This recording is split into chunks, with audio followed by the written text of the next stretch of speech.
इडिक्विटी, जिसका नाम हम लोगों ने अब एडी चोटी रख दिया है। अब एडी चोटी है, टेढ़ी मेढ़ी है, जो भी है भैया, बकायदा संस्था बहुत बेकार है। इसी जगह बकायदा लोगन कर भैया एसएससी में सेंटर भेज देते कि पूछो ना, तब एलन में भेज दिए थे। ये का लेकर के दिल्ली में एसएससी का लेकर के भैया देखा तो प्रदर्शन भी हुआ थी, वही का लेकर के बाराबंकी में एक थोड़ी बकायदा विपिन सर है, इनसे बातचीत की जाती है। तो पूरी बात बताओ थे कि काहे खातिर बकायदा प्रदर्शन हो रहा दिल्ली में का। उसका कारण है कि जो अब कंपनी आई है इडिक्विटी, जिसका नाम हम लोगों ने अब एडी चोटी रख दिया है, क्योंकि वो सेंटर इतने फूहड़ जगह लगा देता है, इतने खराब जगह लगा देता है, जहां भैंस बांधी जाती है उस तबेले में सेंटर लगा देता है, जिसकी वजह से बच्चों को वो सेंटर तक पहुंचने में बहुत परेशानी होती है। पहले कंपनी जो कराती थी वो टीसीएस कराती थी, उसका पेपर पैटर्न और उसके सेंटर बिल्कुल वीआईपी होते थे। लेकिन अब जो ये एडी चोटी जिसका हम लोग नाम रखे हैं कंपनी का, ये आप समझ लीजिए पूरी ताकत लगाता है लेकिन पेपर अच्छे नहीं बना पाता, और सेंटर इतना गंदा बनाएगा, इतनी गंदी जगह है, ऐसा लगता है कि कहीं कूड़े कबाड़े से कंप्यूटर खरीद लाए। उसके बाद माउस, हमें लगता है जो हमारे क्या लखनऊ में सेकंड हैंड मिलता नहीं, मार्केट होती है चोरी का सामान जहां से मिलता है, वहां से माउस खरीद लिए, माउस चलता ही नहीं है। बच्चे सेंटर पे पहुंचेगा, लाइट चली जाएगी। किस व्यवस्थाओं से आप सेंटर दे दिए उनको? 100 रुपए भी चार्ज करने की हाँ, और उसके बाद ये होता है कि जैसे कोई बच्चे, आपने प्रश्न टाइप, आपने पेपर बनाया है, प्रश्न आप गलत टाइप कर रहे हो, तो बच्चा पैसा क्यों दे 100 रुपए? आप बोलते हो प्रश्न हमने गलत टाइप किया, अगर आपने गलत टाइप किया, बच्चे का तो समय बर्बाद हुआ उस प्रश्न में।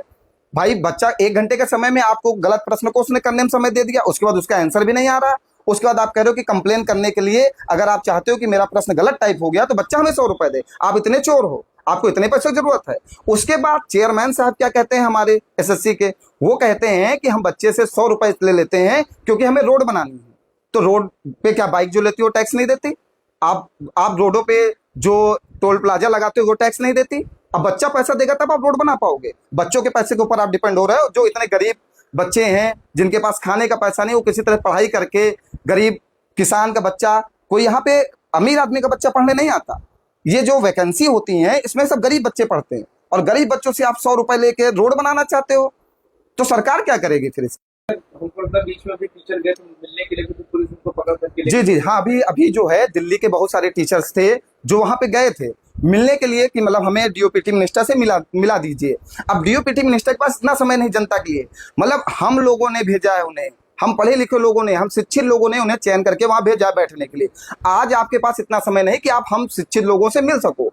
आप टीचर को जेल में डाल रहे हो, आप टीचर के ऊपर डंडा चलवा रहे हो, लाठी चलवा रहे हो, आप टीचर को मार के भगा रहे हो, टीचर को बस में बैठा ले रहे हो। सर के साथ भी बदतमीजी हाँ, अभी अभिनव सर के साथ तो इस लेवल पे बदतमीजी हो गई है। जो टीचर इतने सालों से पढ़ा रहे हैं और इतने रिस्पेक्ट, मतलब पूरे भारत में जिनका नाम हो, जिनके लिए तो सबको रिस्पेक्ट होनी चाहिए, उनसे एक हमारे 3 स्टार दरोगा साहब बोल रहे हैं कि उन्होंने कहा कि सर आप डरते क्यों हैं, ऐसा कुछ मतलब सर ने कहा।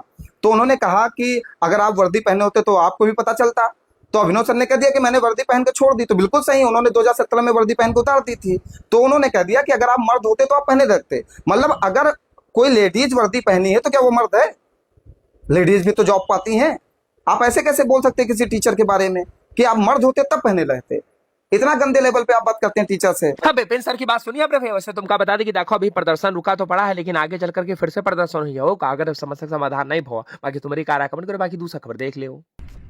अब लेकिन काली स्कॉर्पियो ऊपर देखा तो भैया सफेद सफेद बगैर शीशे पर काली काली पन्नी चिपका देती है। ये सब गलत है। देखा तो भैया नियमन का उल्लंघन करती है तो बकायदा चालानों कटती है। बाराबंकी के चौपला के पास है ट्रैफिक पुलिस के बढ़िया देखा तो हेड कांस्टेबल तेज प्रताप गौतम जी बहुत बढ़िया काम कर रहे हैं, और यातायात नियमन का लेकर के लोगों का देखा तो भैया युवाओं को बढ़िया पाठ पढ़ा रहे हैं कि देखो नियमन का पालन करो वरना चालान कटी है, कार्रवाई भी हुई है, क्या बात है। और देखा तो ब्लैक फ्रेम का भी उतारा जाती है। बाकी दूसरा खबर देख लो।